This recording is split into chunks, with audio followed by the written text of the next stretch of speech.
Joining me now at the amfest 2025 Blaze TV booth, we've got Jack Posobiec. Sarah, it's great to see you. Thank you so much. So happy we got you. I imagine you are like busy at these events, so I appreciate the time. You know, we had a little bit of a schedule change. There was someone who had a late flight, so some things got moved to the right, as they say. So I'm here.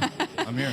I know it's funny you say things got moved to the right, as we always say, because sometimes I'll tell my son, I'll be like, move left, and I'm like, no, don't do that. Actually, No, we never move left. No. We never move left in this house. No, I only turn right. I only go right. Yes, yeah, exactly. I have two modes, right or hard right. Yeah, exactly. So here at this event, obviously, we're here to honor Charlie's mission and move the mission forward. And it surprised me. I guess I won't name drop anyone unless you'd like to. It kind of surprised me to hear this weird, like, simping for Islam from the main stage, from one of the speakers. I feel like Charlie was very clear that Islam is not compatible with the West, and it was frustrating for me.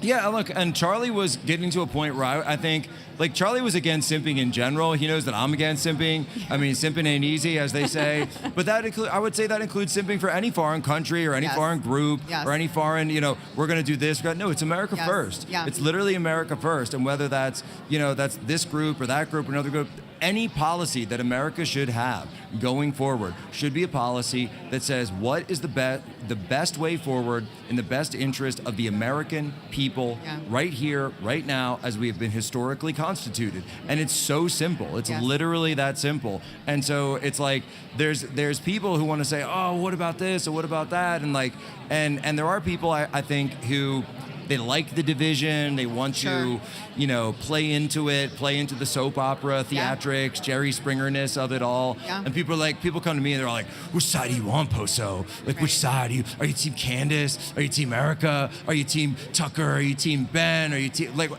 guys, like, at the end of the day, like, I'm Team Charlie.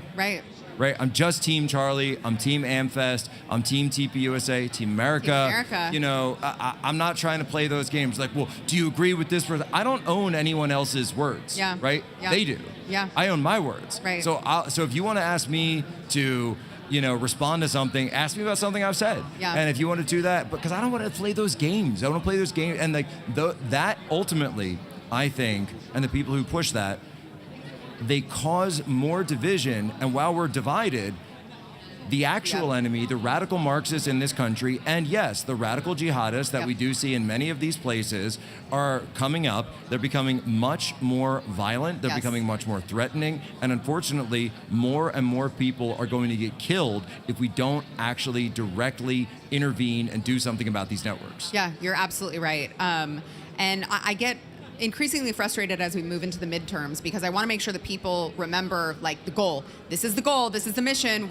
We need to keep power in Congress. The goal is ballots in boxes. Yes. And Charlie understood that after 2022 and getting, just seeing the craziness that happened here in Arizona. Yeah.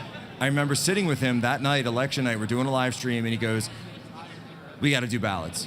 And he just looked at me and said, "We got to do it." And that was how Charlie was. Charlie wasn't one of these guys who would, sit there and like spend a long time over a decision, right?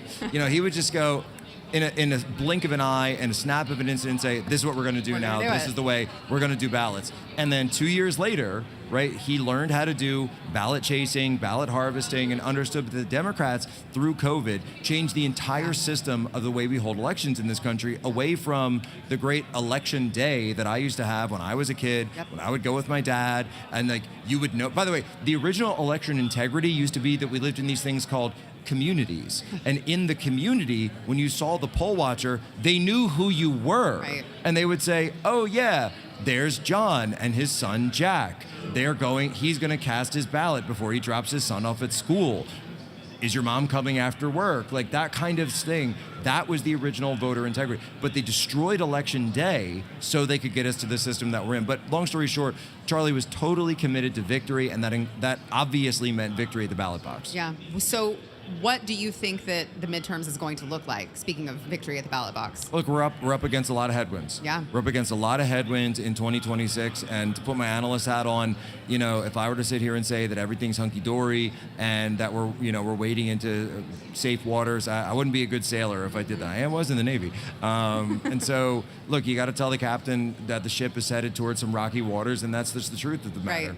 And the truth of the matter is that typically in a president, it's actually weird because in a way, because Trump wasn't in office for those 4 years, this is almost working like a first midterm election for a president. And typically in those types of elections, you see the party that's out of power doing very, very well, the opposition party. Mm-hmm. And so when you look at the Republican House right now, they're hanging by a thread. And you see people resigning, you see people walking away, quitters, and that only reduces the majority from 4 to 3 to 2. It might even be 2 by the time we're done this conversation. That's not a large majority. So you're defending all of that territory, and all they have to do is pick up a couple. Right. All they have to do is pick up, and certainly we're going to have various, this is why the redistricting fight is so big, because the majority is so slim in the House right now. Senate as well. Senate is going to be tough for us to, I think there's a couple, I'm feeling better about the Senate, about holding the Senate, but the House is going to be a slobber knocker of a fight. Which is frustrating because we still have a lot to be done. We still have a lot of, President Trump with the swipe of his pen, a lot of executive orders he made to where we didn't have to live in the darkness that was under the Biden regime. But Congress hasn't codified a lot of that. So it's really important that we keep that, maintain that majority so that they can, maybe I'm just holding out hope that they will actually do something. Well, it's up to the Republicans in Congress, right? So Donald Trump, we elected him to the presidency, but no, he is as much as the media likes to say, no, he is not Mussolini, he is not General Franco. He can't just pass these edicts and they immediately become law. We've certainly seen that from the courts. We've certainly seen that from other examples where the implementation gets held up.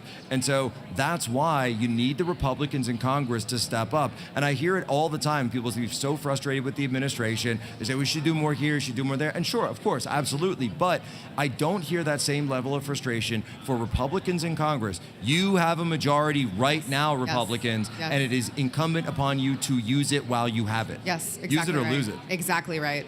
But okay, so I know you're a busy guy.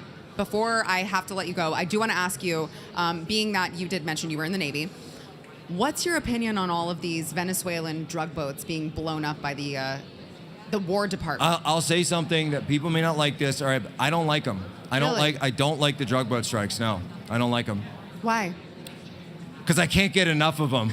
I can't get enough of them. I said, I want like 3 or 4 a day. This is so good. All I want for Christmas is more drone strikes on the drug cartel boats. It's really simple. And by the way, I wouldn't say just do it in Venezuela. I'm saying if you find any of the cartel boats or trucks or cars or caravans or planes, trains, automobiles, whatever you have coming out of Mexico, start hitting them too. Yeah. Because, and I was in a debate with the Libertarian candidate for president last year, Chase Oliver. And we were having this conversation. We were talking about the war on drugs, and it's a complete failure. It's a complete failure. It's, it's never going to work. It's never worked in the past. We just got to legalize all the drugs. Americans just want it too much. And I said, well, we haven't tried everything. He said, what do you mean? I said, well, there's other things we could do potentially to stem the flow of tide of drugs and fight the cartels. He said, what would that be? I said, well, we could kill them. He looks at me and said, well, what? I said, no, you can use military force for the purpose of protecting the nation. It's really simple. Yep. And when you look at fentanyl, when you look at cocaine, when that comes in, the amount of deaths caused by fentanyl, you are saving hundreds, potentially thousands of lives every time you strike one of those cartel boats. And by the way, to the people who say, oh, well, you can't be sure if that's a cartel, but I'm sorry. They got 4 outboard motors on this thing. They got barrels full of product and substance in there. Plus, you're tracking all the people when they're going on with the overhead infantry. Cut me a break, all right? That's not a fishing boat. That is a drug vessel. And by the way, on the secondary strike, the double tap, if you think there's Americans out there, and I see Kyle Rittenhouse is here, by the way, who's watching. If you think there's Americans that don't support double taps, I don't think you understand the people of this country. Right, yeah. It's funny, I will hear someone say, oh, but they weren't armed with anything. I'm like, no, they were armed with drugs. It's really that simple. The way it works is actually put my Navy officer hat for a second. Yeah. The way it works is, in those strikes, the target is not the individuals. The target is not the people. The target is the vessel. The target is the boat. So if the mission comes down and the orders come down from the secretary or for the combatant commander that says, you must send this boat to the bottom of the ocean, bottom of the Gulf of America, then you continue striking until you have accomplished the mission. It's as simple as that. So for example, if those drugs are floating in the water and they're designed to do that with the barrels, then they can be recovered, and then that shipment is able to be completed, which means it's coming into our country, which means you have not completed your mission if that boat is still floating. Yeah. What's new for Jack Posobiec in the new year, 2026? Oh, the new year, gosh, I haven't even gotten that far yet. I haven't even gotten through today yet. You know, look, we're going to take a couple of weeks off after Christmas.